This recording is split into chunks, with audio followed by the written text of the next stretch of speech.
अस्सलाम वालेकुम guys and welcome back to another video on my YouTube channel. और आज हम एटीएस फ्रेंडली रिज्यूम के बारे में बात करेंगे।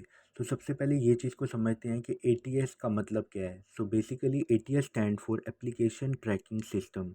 सो यू मस्ट नाउ कि जब भी हम बड़ी कंपनीज़ में अप्लाई करते हैं, मल्टीनेशनल एमएनसीज़ में या एफएमसीजीज़ में, तो उनके पास जो आजकल सिलेक्शन क्राइटेरिया है वो है एटीएस की बेस पर।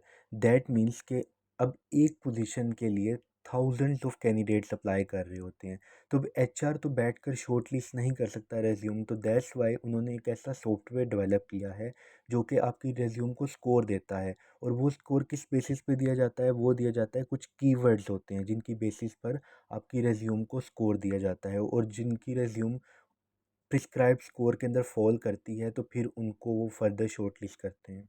तो अगर आप नस्ट, लम्स, जीकी या फिर यूईटी या फिर किसी बाहर की यूनिवर्सिटी, सपोज अल्बर्टा या कैलगरी यूनिवर्सिटी के ग्रेजुएट हैं और आप कोई इंटर्नशिप या जॉब के लिए अप्लाई करने जा रहे हैं, तो ये वीडियो आपके लिए है।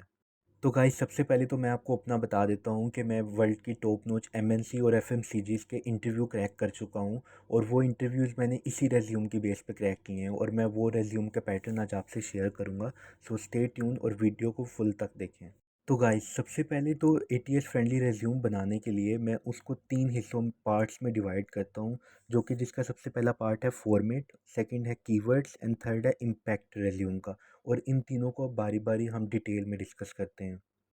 तो गाइस सबसे पहले आता है फॉर्मेट। तो जो आपका रेज्यूम का फॉर्मेट है वो बहुत ज़्यादा क्लीन और रीडेबल होना चाहिए, सबसे पहली बात। एंड सेकेंडली यू नाउ कि कोई भी अगर एचआर आपकी रेज्यूम से गो थ्रू करता है, तो मैक्सिमम टाइम जो स्पेंड करता है ऑन एंड एवरेज वो 6 to 8 सेकेंड होता है। दैट मीन्स कि आपको बहुत स्ट्रेटेजेटिकली अपनी रेज्यूम को फॉर्मेट करना पड़ेगा, और उसमें वो सभी चीज़ें होनी चाहिए जो एक एटीएस फ्रेंडली रेज्यूम में होनी चाहिए। तो अगर तो आपका एक्सपीरियंस 4 से 3 ईयर से कम है, तो आपकी रेज्यूम 1 पेज से ज़्यादा नहीं होनी चाहिए, ये प्रिस्क्राइब्ड है। अब सेकंड बात, जो आपकी रेज्यूम है उसका एक क्रोनोलॉजिकल ऑर्डर होना चाहिए। दैट मीन्स जो आपकी सबसे लेटेस्ट क्वालिफ़िकेशन या लेटेस्ट प्रोजेक्ट है वो सबसे टॉप पे आएगा, और उसके बाद सपोज़ अगर आपने बैचलर्स की डिग्री की है तो वो सबसे टॉप पर आएगी, और सेकंड नंबर पर आएगा आपका जो कॉलेज था, और थर्ड नंबर पर जो आपने स्कूल अटेंड किया वो फिर आएगा। तो गाइस सबसे पहले तो आपने अपना नाम यहाँ पे मेंशन करना बोल्ड लेटर में, और जो सबसे टॉप पे आपको नज़र आ रहा है। और सेकंड नंबर पे आपने मेंशन करना है अपना phone number, that should be in the format 9+92। जो भी आपका कोड है आपने वो सबसे पहले मेंशन करना है। सेकेंडली आपने अपना यहाँ पे ईमेल मेंशन करना है। थर्डली आपने लिंक्डइन अकाउंट मेंशन करना है। और इसके बाद आपने अपनी सबसे पहले टेक्निकल स्किल्स मेंशन करनी है। और टेक्निकल स्किल्स में आपके जो भी सॉफ्टवेयर्स आते हैं, जो भी आपकी एक्सपर्टीज़ हैं, आपने वो यहाँ पे मेंशन करनी है। सपोज़ आपकी कोई, अगर आपकी सीएस या आईटी से आप बिलोंग करते हैं, तो एसक्यूएल या हाइव एसक्यूएल ये आप सॉफ्टवेयर लिख सकते हैं, या जिसमें आपकी एक्सपर्टीज़ है। और जिस तरह मेरे सिनेरियो में एस्पेन हाइसिस, मैटलैब ये सॉफ्टवेयर बहुत ज़्यादा इस्तेमाल किए जाते हैं, तो मैं इनको यूज़ करूँगा। उसके बाद पावर बीआई, जिस पे हम डैशबोर्ड जनरेट करते हैं, तो फिर हम उनको मेंशन करेंगे। और उसके बाद हम अपना एक्सपीरियंस मेंशन करेंगे। अब एक्सपीरियंस मेंशन करने के लिए भी हमें एक क्रोनोलॉजिकल ऑर्डर फॉलो करना पड़ेगा। इसका मतलब ये है कि जो अभी जिस कंपनी में हम वर्क कर रहे हैं, या जो भी हमारी रीसेंट कंपनी है, उसको हम सबसे ऊपर लिखेंगे। अब जो भी कंपनी है आप वो उसको मेंशन करेंगे, फिर आप मेंशन करेंगे कि आप वहाँ पे किस डेजिग्नेशन पे वर्क कर रहे हैं। सपोज़ कि आप अगर ऑपरेशन इंजीनियर हैं या आप डाटा एनालिस्ट हैं, तो आप वो मेंशन करेंगे। उसके बाद आप ये चीज़ मेंशन करेंगे कि आपकी डेट ऑफ जॉइनिंग क्या थी, और आप अभी कितना टाइम हो चुका है, लाइक अभी तक आप वहाँ पे अगर काम कर रहे हैं, तो you should write here present. And then आप अपनी लोकेशन मेंशन करेंगे, जिस शहर और जिस कंट्री में वो कंपनी है वो आप मेंशन करेंगे। और फिर आप यहाँ पर उसकी सब डिटेल मेंशन करेंगे प्रोजेक्ट की। अच्छा, इस सिनेरियो में मैं आपको बता देता हूँ, अगर तो आप इंटर्नशिप के लिए अप्लाई कर रहे हैं, तो इसका मतलब यही होगा कि आपके पास अभी कोई भी कंपनी का एक्सपीरियंस नहीं है। तो इस सिनेरियो में आपने अपने प्रोजेक्ट्स यहाँ पर ऐड करने हैं। और सेकेंडली आप एक चीज़ और ऐड कर सकते हैं, अपनी फ़ेलोशिप ऐड कर सकते हैं। जैसे पाकिस्तान में बहुत ज़्यादा आम है फ़ेलोशिप, अमल फ़ेलोशिप, जिसमें आपको कम्युनिकेशन और लीडरशिप स्किल्स जिसमें बहुत अच्छी तरह आपकी ग्रो की जाती हैं। तो मैं उसका भी टेम्पलेट मेंशन कर दूंगा साथ, अगर आप वो यूज़ करना चाहते हैं। अगर आप अनएक्सपीरियंस है तो आप वो यूज़ कर सकते हैं, और अगर आपके पास 6 मंथ से लेकर 3 ईयर या ऑनवर्ड जितना भी एक्सपीरियंस है तो आप ये यूज़ कर सकते हैं। तो इसमें आपको सबसे पहले तो अपना जो डिस्क्रिप्शन है वो बहुत ज़्यादा शॉर्ट, क्रिस्प होनी चाहिए, और उसमें न्यूमेरल्स होने चाहिए। गाइस, यहाँ पर आपको एक बात और बताता चलूँ कि आप इसके अलावा अपने पोर्टफोलियो भी ऐड कर सकते हैं, जिसमें आप मज़ीद एम्प्लॉयर को बता सकते हैं कि आपकी क्या स्किल सेट है, और आप अपनी सभी स्किल्स को अच्छी तरह वहाँ पे शोकेस कर सकते हैं। सेकंड लास्ट में गाइस आप ये बताएंगे कि आपने क्या क्या प्रोजेक्ट किया है, और आपने उसमें क्या क्या काम किया था, और कितनी देर तक वो प्रोजेक्ट चला था।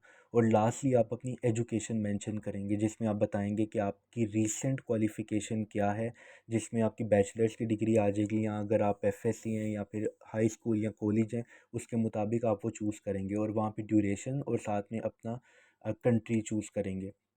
और गाइस, यहाँ पे आपके पास एक चॉइस है, अगर आप अपनी पिक शो करना चाहते हैं तो इट्स अप टू यू। अगर आप पिक अपनी नहीं डिस्प्ले करना चाहते तो it's more than enough, because आपकी सभी इंफॉर्मेशन यहाँ पे डिस्प्ले होती है। And I don't think so कि किसी को आपकी फिजिकल ट्रेड्स को जज करके आपको हायर करना है। They will analyze your personal skills, your technical skills and your experiences. So आप अगर पिक ना लगाना चाहें तो there is no big problem. और गाइस, किसी भी चीज़ में अपने आप को रेटिंग ना दें। सपोज़ अगर आपने यहाँ पे ऑटो कैड मेंशन किया है या एसपन हाइसिस मेंशन किया है, तो आप नहीं ये लिखें कि मेरी 4 आउट ऑफ 5 स्किल सेट है या फिर मेरी इतनी रेटिंग है। तो इस चीज़ को आप ना मेंशन करें।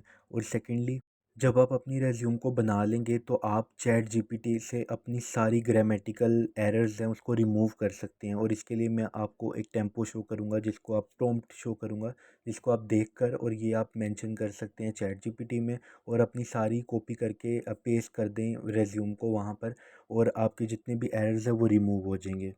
तो गाइस, अब मैं आपको कीवर्ड्स के बारे में बताऊंगा। अब जब भी कोई जॉब अनाउंस होती है तो उसकी कुछ जॉब डिस्क्रिप्शन होती है। अब जॉब डिस्क्रिप्शन में काफ़ी ज़्यादा वर्ड्स यूज़ किए गए होते हैं, जिनको हम यूज़ करके अपनी रेज्यूम को उसके मुताबिक कन्वर्ट कर सकते हैं।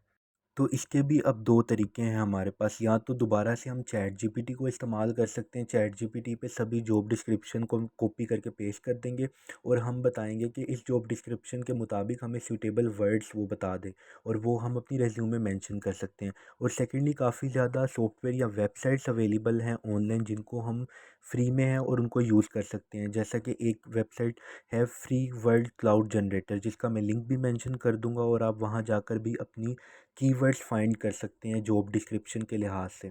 और lastly guys, ATS friendly resume का जो सबसे इम्पोर्टेंट पार्ट है वो है इम्पैक्ट। इम्पैक्ट का मतलब ये है कि आपकी जो रेज्यूम है वो कितनी इम्पैक्टफुल है।